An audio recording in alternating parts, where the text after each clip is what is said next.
কওক দেতা ৰাইজসকল এয়া ভোগালী বিহুৰ সকলোকে অলপ জনালোঁ আৰু এয়া যত যিমান বস্তু বনাইছে পিঠা পনা সকলোতকৈ মানে উপযুক্ত এইটো বোৱাৰীয়ে যোগাৰ পাতি কৰি দিলে আমাৰ বুঢ়ীয়ে বঢ়িয়াকৈ বনাই উঠাই দিলে। উঠাই দিয়াৰ পিছত এয়া তেল পিঠা এইটো চচ পিঠা বোলে এতিয়া পিচ বনাম আৰু পিচ বনাই এতিয়া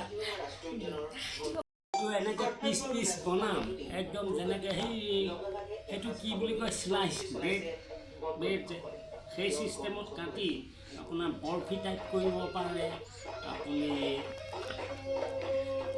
গোল কৰি কাটি কিবা ৰসগোল্লা চাইজত কাটিব পাৰে। সেইটো কাটা নিজৰ কেপাচিটি আৰু কি মজা। তাৰমানে এইটো মিঠৈ দিয়া হৈছে, চাউলৰ গুড়া দিয়া হৈছে, নাৰিকল দিয়া হৈছে, তাৰপিছত কিবা মছলা তছলা দিছে আৰু।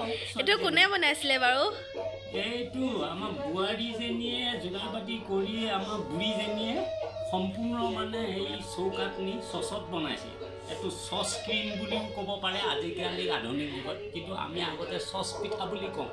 এতিয়া আজিকালি চচ ক্ৰীম, চচ কেক, এইবিলাক নতুন নতুন নাম আৰু। এয়া আগতে আমি তেল পিঠা বুলি কওঁ, এতিয়া কি বুলি কয় জানো, বৰ পিঠা কিবা আৰু যে কত নাম। গতিকে এই আৰু ভোগালী ভোগ আৰু অইন পিঠাবিলাক আনিবলৈ নহ'ল দিয়ক। এয়া দেখিছেই নহয় আৰু ডাইনিঙত এইটো মানে থ'বলৈ অসুবিধাৰ কাৰণে অইনবিলাক পিঠা ইয়াত সংযোগ নহ'ল, বিশেষটোহে সংযোগ হৈছে।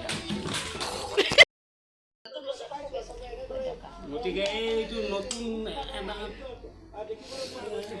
ভিডিঅ' বনোৱা হৈছে। সকলোলৈকে শুভেচ্ছা উৰুকাৰ ওলগ জনালোঁ। সকলোৱে ঘৰে ঘৰে আজি খানা ভোজ, হাঁহে মাহে এসাঁজ আজি আমাৰ ঘৰতো যোগাৰ কৰিছে। এনেকৈ চলি যাব আৰু। গতিকে কাইলৈ আছে বোলে আহঁতগুৰিত ম'হৰ যুঁজ, বোলে নহয় আৰু সত্যই, পৰহিলৈ আছে বিহু পিছদিনা আছে ম'হৰ যুঁজ। গতিকে কওঁতে কেতিয়াবা ঘপককৈ ভুল হৈ যায়, মানে এই উৰুকাৰ হেৰিয়াত আছোঁ যে হাঁহে মাহে খোৱাৰ ডাক্তৰ। গতিকে বিহুৰ পিছদিনা ম'হৰ যুঁজ চৰকাৰে সম্পূৰ্ণ অৰ্ডাৰ মানে পাছ কৰি দিছে। গতিকে আহঁতগুৰিত ম'হৰ যুঁজ সকলোকে নিমন্ত্ৰণ কৰা হ'ল এই চেগতে। গতিকে আপোনালোক সকলো আহিব। আৰু এইখিনি কথা বিৰটো কেনেকুৱা হৈছে আপোনালোকে যি ভাবে আমি ভাল বুলিয়ে ভাবি জনাইছোঁ, জনাব। চচ পিঠাটো আপুনি কেনেকৈ বনাইছিল? পিঠাগুড়ি, মিঠৈ, নাৰিকলৰ গুড়া, তাৰপৰা আকৌ মিঠৈ দি লৈ পেলাই তেনেকৈ চচত দি পেলাই বনাইছোঁ আৰু।